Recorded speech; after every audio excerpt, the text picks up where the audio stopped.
María de Jesús Patricio is the first female indigenous presidential candidate in the history of Mexico. And now a medicine woman, she's been chosen by the more than 40 ethnic groups who make up the Council of Indigenous Government as their voice in next year's elections. In her first interview with international media as a candidate, she told Al Jazeera why she's running. The government thinks we're a minority, but we were here first, and people from elsewhere have imposed an agenda that has ignored and excluded us. Today, the original people of Mexico are deciding to do something. The council's aim in this election is not so much to win votes as to use the political system as a platform for its concerns to be heard.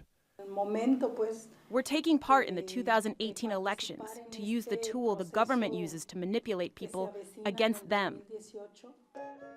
Patricio says she'll use her campaign to defend indigenous land rights in a country which has seen numerous conflicts and killings in communities resisting mining companies and highways.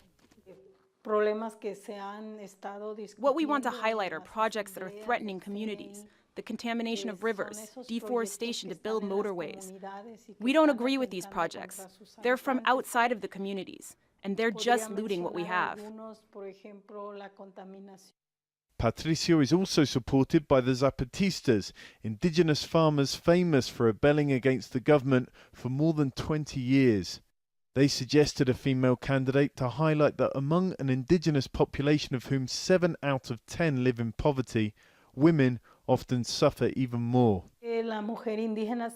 Women are seen as second class, relegated to taking care of the husband and children. They're not taken into account as important to Mexico's development. The indigenous population has few representatives, male or female, in the political sphere. Mexico's first and only indigenous president came 150 years ago, and that tells you a lot about a society that has long excluded the original inhabitants of these lands from the highest levels. María de Jesús Patricio's campaign may not change that, but she's already adding a new dimension to Mexican politics. John Holman, Al Jazeera, Tuxpan.